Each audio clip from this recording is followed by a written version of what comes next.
what I'm charged with. Okay, whatever. What's the deal? How about that? You know what I'm saying? That we ain't got to go through it. Yeah, I did it. What's up? Give me my time. Let me go. Okay, so you went to the CDC only for 9 months on that case, huh? 9 months. Okay, and then you get out. How long were you out after that? I got out, stayed, I think, 3 months. What's the most serious case that you got that sent you to prison? Robbery, armed robbery. What's that, about 15-year sentence? Life. That's the Alabama case? Yeah. Okay. All right. So then at some point you get out of California prison, and if I remember correctly, you decided to go to Alabama to visit your mom? No. My whole family from South Central LA. Okay. We went out there to do a jewelry store robbery. You know what I'm saying? When I got out in '96, we was doing jewelry store robberies. But we wasn't doing them in the state of California. We was going to different states doing them because at that time, Kelly had a 3-strike law. And we wasn't fit to get everybody on the crew had been to prison 2 or more times. So we were like, okay, well, just in case we do get caught, we gonna try not to get bopped with that 3-strike law Kelly got. That's how we end up in Alabama. Oh, okay.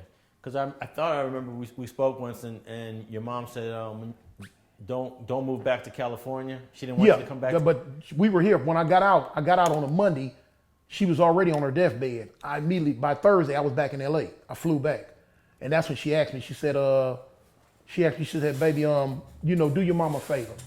Cause I was like asking her, hey mama, get up. Ain't nothing wrong with you. Come on, let's go home. And she was like, no, baby, I'm tired. Mama can't, mama ain't gonna go no further. She said, I was just wait. Me being in prison what kept my mother alive. She would tell me all the time, I'm not going nowhere until they let you go. So the same day I made parole was the same day my mom's went in the hospital. And she had went on and gave up. She was tired. So when I got out on that Monday, Thursday, I already had a plane ticket waiting on me. I was in LA at the hospital. And she asked me then, she said, baby, do your mama a favor. I was like, what's up? She said, don't come back to California. She said, please, just do that for me. And I told her, okay. You know what I'm saying? Because the Lord knows, I've been from my set my life. That's all I knew. And that's what I wanted to get back to. I couldn't wait. Even though I did 23 straight, I couldn't wait to get back to, get back to Cali and get back to, Avalon.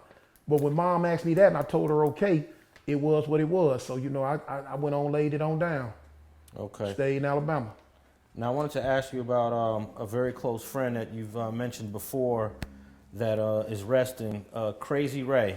My brother. Who you refer to him as your brother that you met probably when you was going to 49th Street Elementary, huh? Mm-hmm. Same age as you? Yeah. Talk about when first meeting him and how you guys become brotherly close. Man, I met him through his cousin. He had a cousin from the set, my homeboy Looney Raj. And me and Looney Raj was close at first. And, through me running with Looney, you know what I'm saying, I end up meeting Ray. Like I say, we all end up being from the same set. So, any and everything from Five Trey going to eventually be in South Park. So, you be in South Park, you're going to see all your homies anyway. And we, like I say, I'm from the set, he from the set. We didn't rub elbows like that at the time. The crew I hung with was like off the back, what we call the back street, 49th Street. And that was the crew I hung with. And but now eventually, him getting out of YA one time and me getting out of YA one time, we just clicked and we found out that we was like kindred spirits.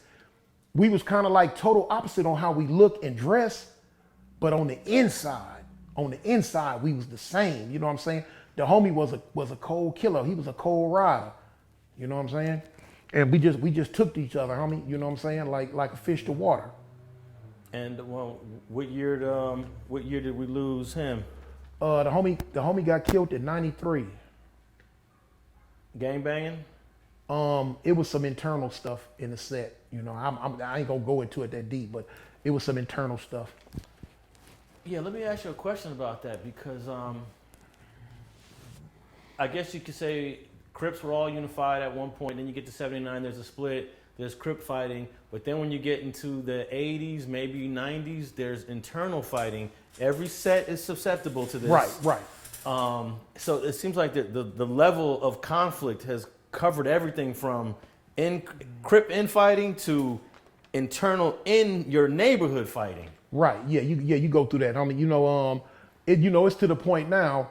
I mean, every set going through the same thing. It's deteriorating into something that, I don't know what it is no more. It's just crazy. You see homies that bring guns. They bring straps to the hood. They don't bring them to the hood to protect themselves from outside sources. They bring them to the hood for the other homies who got the same tattoos as them. They beefing with each other like that. And every hood going through it. So, you going through this thing where the little homies don't like the big homies, and it's just wild. It's wild. So what were your emotions like at that time when that happened to Crazy Ray? I'm assuming you probably didn't know exactly what happened to him when it happened, but learned later. I learned. I didn't know it had happened at the time, because at the time he used to write me and send me money all the time. And for like about 6-7 months, it stopped. I was in lockup in Lancaster prison on my way back to Pelican Bay SHU. So by the time I got to Pelican Bay SHU and did me a little bit of time, I got out, and my first phone call was one of my homegirls, and she had told me what happened, and it broke my heart, homie. Those type of things actually sometimes can split a neighborhood into two, especially if there's a lot of disagreement about it. But how is it when you're in prison and you have no access to really, to be present to find out what you want to find out? You just be mad about it, You be mad about it. When it first happened, it broke me down to my lowest common denominator. You know what I'm saying? I ended up having a nervous breakdown. I had to go in the hospital about it. And, it messed me up. When I finally bounced back, I didn't want nothing to do with the set, period. I didn't want nothing to do with the set, period. And, after some years that went by, I kind of bounced back, like, okay. It is what it is. It happens.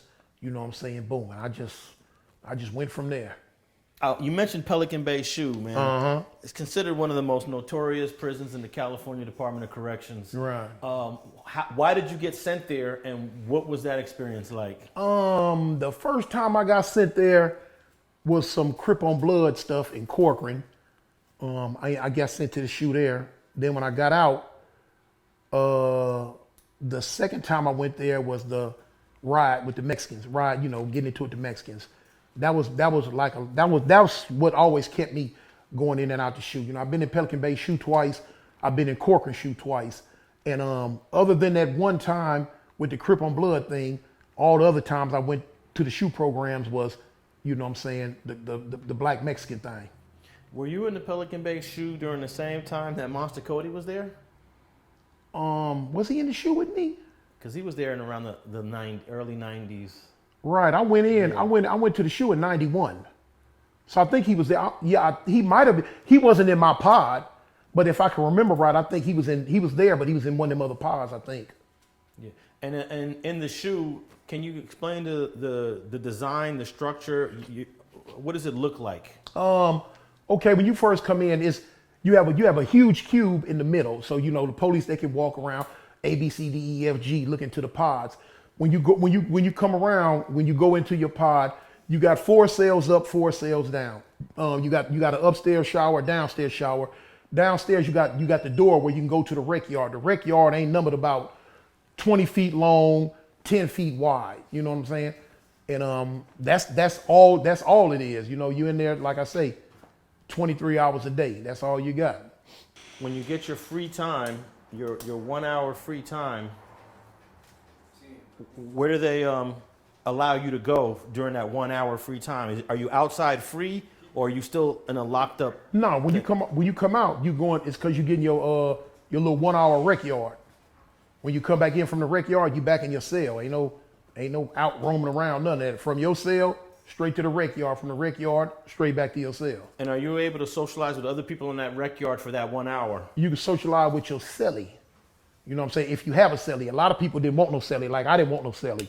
If you have a cellie, you and him can go out together. But other than that, no, you out there by yourself. So they just rotate everybody right different times right. to go out? Yeah. When one cell come in and they lock it down, then the next cell can go out.